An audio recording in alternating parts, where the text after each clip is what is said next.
Glory. We have now come to the meditation of the Word of God, and before we do so, I would like to invite everyone to please pray with me. Let us pray. Father God in heaven, we thank you for today is indeed a special day, a day that we reminisce and recall and celebrate your great calling to us. We thank you for your calling has made us who we are. Your voice is what we have heard. At kami nagpapasalamat sapagkat inihatid sa amin ang tinig mo sa labi ng iyong mga tunay na mga mangangaral. Tunay sa amin ang nangaral, kaya naman makakatiyak kami na ang mensahe ay tunay din na aming natanggap. Pagpalain mo ngayon ang marami sa amin na nakikinig at nanonood sa programang ito. Nawa ikaw ang Diyos ang sa kanila'y gumawang makapangyarihan. Ito po ang aking dalangin sa makapangyarihang pangalan ni Jesus. Amen. Praise the Lord. To God be the glory. My message today is entitled The True Church as the Voice of God. The True Church as the Voice of God. There is no doubt in our minds that we are living in a generation that is increasingly becoming noisy. There are just too many voices out there calling for our attention and vying for our belief. But suffice to say that not all voices that claim to be of God is indeed of God. May mga tinig, may mga boses na hindi nagmumula sa Diyos. May mga boses, may mga tinig, may mga mensahe na masasabi natin ay hidwa at ito ay hindi nagmumula sa ating Panginoon. But then again, we should not be too dogmatic to generalize that all the voices out there on social media, on television, on radio are not of God. May mga mensahe, may mga tinig at boses na mula sa Diyos at may mga tinig at boses na mula sa mga tao na hindi naman talaga sila ang mga isinugo ng ating Panginoon. And I hope that this is not going to strike you as odd, or I hope you will not look at this statement in a very controversial way. Dahil ito naman talaga ang sinasabi ng Panginoong Jesus na ang panahon na ating ginagalawan ngayon ay mga panahon na mapanganib sapagkat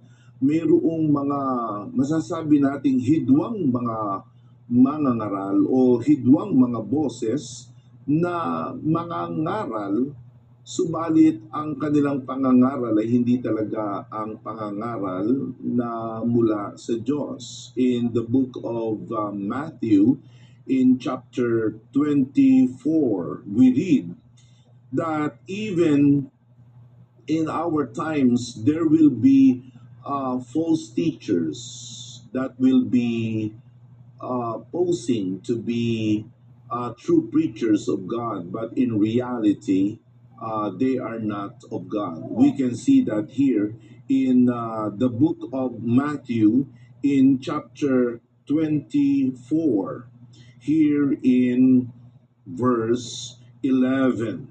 And many false prophets will appear and deceive many people. And so, kailangan na tayo ay maging mapagmatsyag at maging mapanuri sapagkat hindi lahat ng tinig na ating napapakinggan ngayon, lalong-lalo na sa larangan ng relihiyon ay mula sa ating Panginoon. Again, please don't get me wrong. I'm not trying to uh, cast doubts or demonize those who are out there preaching, proclaiming in the name of God. All I'm saying is simply what the Bible is saying. that not every voice out there and not everyone who claims to be carrying the voice of God are indeed from God. There is the voice of God and there is the voice of the enemy or the voice of a man. Now, speaking of God's voice, well, God speaks. Ang Diyos ay nagsasalita. In Hebrews chapter 1 verse 1, it says, in the past, God spoke. In the past, God spoke. It is as clear as daylight. Ang Diyos ay nagsalita. At hindi lamang siya nagsalita, kundi siya patuloy na nagsasalita. Let me just continue reading the verse. In the past, God spoke to our ancestors through the prophets at many times and in various ways. We can say that when God speaks, He speaks in the most creative and in the most impactful way. He was and He is not a one-dimensional speaker. He is a very multi-dimensional speaker. Sabi sa verse 1 natin that He speaks in various ways. Hindi lamang isang paraan ang Diyos ay nangungusap, kundi siya ay nangungusap sa iba't ibang mga paraan at siya rin ay nangungusap sa maraming mga okasyon at sa maraming mga pagkakataon. And I hope that at this moment in time, you could also hear and feel and sense God speaking to you. How does God speaks? Well, in that verse, it says that God speaks through His prophets. Through His prophets. The prophets were the men whom God had called in the past in order to carry His voice. Kaya ang laging panimulang introduction ng mga propeta ay ganito. Ganito ang sabi ng Panginoon. The prophets do not only foretell events, happenings, and personalities that are yet to happen in the future, but they are also called to proclaim the message of God. 2 Peter chapter 1 verse 20 and 21, it says here, above all, you must understand that no prophecy of Scripture came about by the prophet's own interpretation of things. In other words, prophets did not manufacture their message. Prophets did not invent any of their message, but the prophets here in the next verse says that they simply spoke from God as they were carried along by the Holy Spirit. Now, fast forward to what we would describe as the New Testament era, especially during the first century Christian era. And we would submit to you that even all the way to our time, God uses apostles. Yes, apostles are now God's true messengers. They are described as the emissaries of Christ or the ambassadors of Christ. Yan ang tawag sa kanila. Sila ay mga sugo ng ating Panginoong Jesus. Mababasa natin yan sa 2 Korinto sa Kapitulo 5 sa talatang 20. Then we will read that in English afterwards. Ganito ang sabi sa wikang Tagalog, kami nga'y mga sugo sa pangalan ni Kristo na waring namamanhik ang Diyos sa pamamagitan namin, kayo'y pinamamanhikan namin sa pangalan ni Kristo na kayo'y makipagkasundo sa Diyos. Ganon ang paglalarawan ng Apostol Pablo sa kanyang sarili kasama ang iba pang mga apostol sa kanyang mga panahon. Ang sabi niya, kami mga sugo sa pangalan ni Kristo. In English, Paul confesses that we are Christ's ambassadors. Christ's ambassadors. And as ambassadors of Christ's, they have been given the mandates and the message to bring to the world. According to Paul, God is making his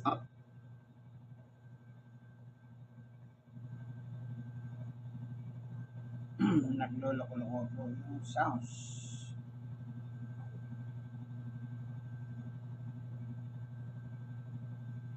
God is making his appeal through this program, through me, to make it more direct.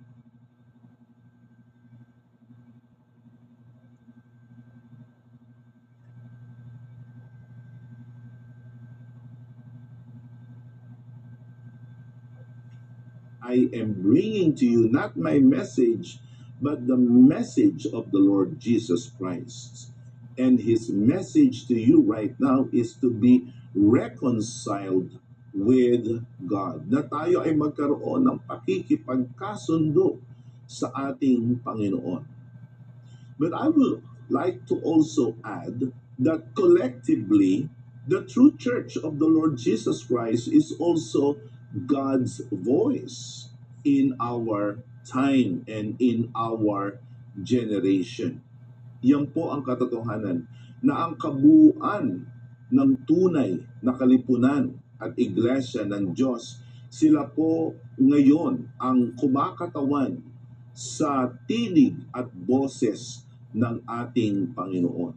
This is the reason why God's true church is apostolic. Sila rin ay mga isinugo ng ating Panginoong Jesus.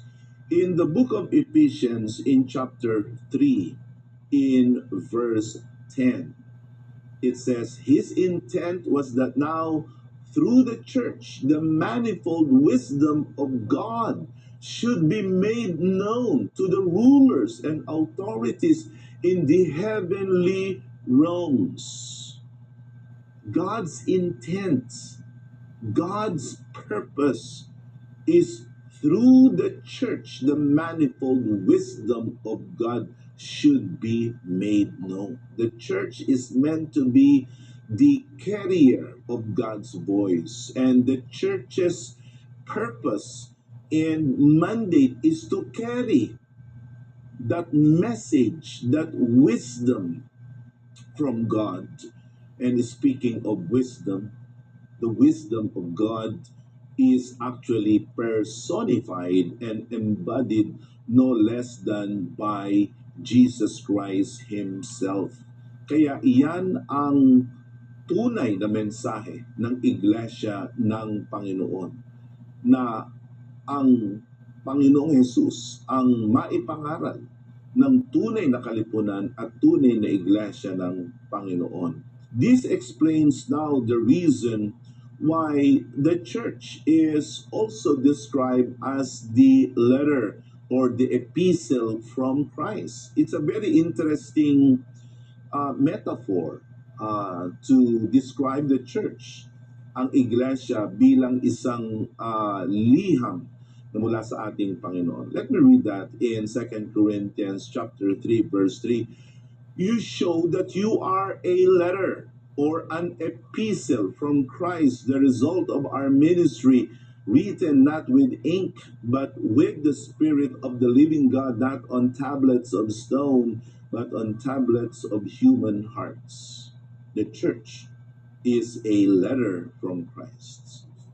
And through the church, we can actually hear and read for ourselves the message from the Lord.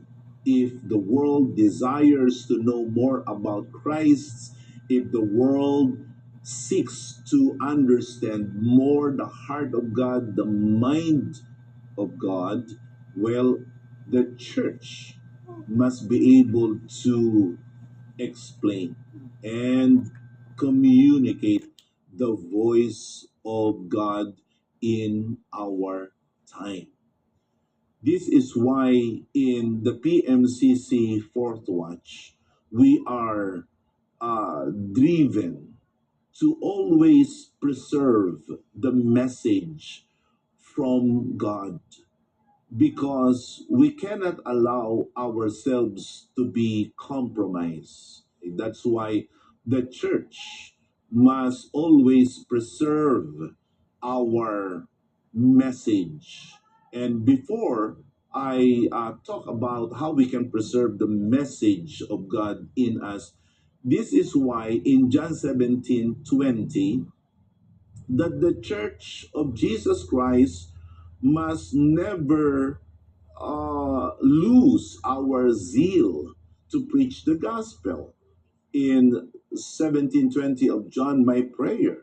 By the way, this is Jesus speaking. That is Jesus speaking in that particular chapter and verse. My prayer is not for them alone. I pray for those who will believe in me through their message. You can see there that Jesus Christ is relying on the messaging of the church for others to know about Him. And that is us. The church must accept and the church must embrace our divine mandate and calling as the voice of God in our time. Tayo ang tinig ng Diyos. At sa tunay na iglesia ng Diyos ay pinangungunahan ito ng mga buhay na apostol, at ang mga buhay na apostol, sila'y nangungusap ng mensahe ng ating Panginoon. Subalit sa kalakhan, tayo ay tinig din ng ating Panginoon. Lalo na ngayon na ipinagdiriwang ng PMCC Fourth Watch ang aming ika-53 taon ng pagkakatatag. This is what we are once more championing, our calling as God's voice in our time.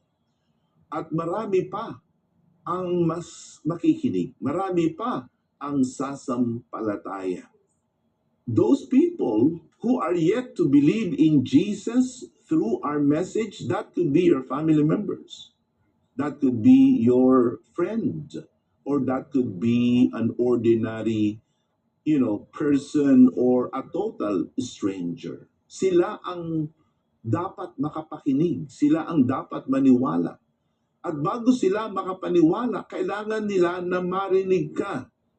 They must hear you. They must listen to you. And this is also what drives us to preach the gospel. This is what drives me to passionately and to relentlessly proclaim the gospel of Jesus Christ in our time. This is the reason why we are here on this channel, TB5. Because we believe in the prayer of Jesus Christ that through our messaging, there will be other people who could be able to believe in Jesus Christ. Kailangan nating makapakinig sa mga mangangaral na tunay ng ating Panginoon. In the book of Romans, in chapter 10, in verse 14, you could see there the importance of being able to listen to someone preaching. Romans 10:14 says, "How then can they call on the one they have not believed in?" Papaano raw sila magsisitawag sa hindi nila sinasampalatayanan? And how can they believe? Paano sila makakasampalataya sa hindi nila napapakinggan? In other words, it says there, how can they hear without someone preaching to them? Papaano raw sila makakapakinig kung walang mangangaral sa kanila? At sino ang mangangaral? Ang sabi sa talatang 15, how can anyone preach unless they are sent? Papaano raw magsisipangaral kung hindi naman sila isinugo? Ang makapapangaral lamang ng salita ng Diyos, walang iba kundi ang mga isinugo ng Diyos. Amen. Only those whom God has sent, hence apostles, are specifically mandated and appointed by God and Jesus to carry His